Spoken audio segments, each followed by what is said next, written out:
C'est bon, Yetili, tu as décidé? C'est-à-dire que j'aime beaucoup les deux, moi. Mais c'est décidé. Celle de La Fontaine. D'accord. Non. Ésope. Ah, c'est difficile. Choisir, c'est difficile.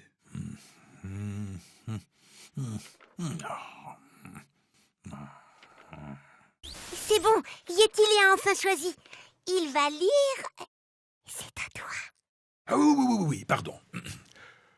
Le renard et le bouc, d'après Ésope. Un renard était tombé dans un puits et s'y trouva coincé. Un bouc, pressé par la soif, étant venu au même puits, aperçut le renard et lui demanda si l'eau était bonne.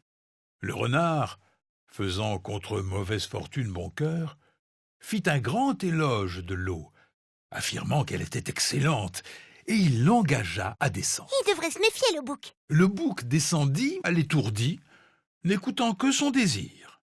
Quand il eut étanché sa soif, il se consulta avec le renard sur le moyen de remonter.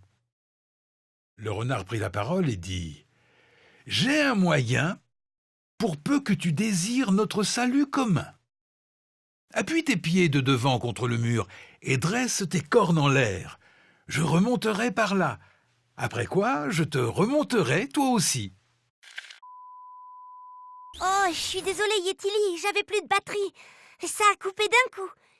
Tu peux continuer maintenant. Le bouc se prêta avec complaisance à sa proposition et le renard, grimpant lestement le long des jambes, des épaules et des cornes de son compagnon, se trouva à l'entrée du puits et aussitôt s'éloigna. Ah, je m'en doutais. Comme le bouc lui reprochait de bafouer leur accord, le renard se retourna et dit « Hé, mon ami, si tu avais autant d'idées que de poils au menton, tu ne serais pas descendu avant d'avoir examiné le moyen de remonter.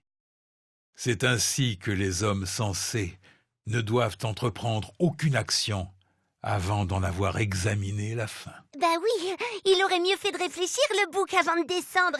Poil au menton. Et tu sais qui a autant de talent que j'ai de poils au menton? C'est Léon, regarde. Waouh! C'est vrai qu'en dessin, le plus fort, c'est Léon. Poil au menton. Nom d'un cake au citron.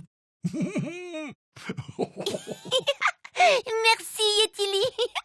Vivement la prochaine fable. Oui, Nina.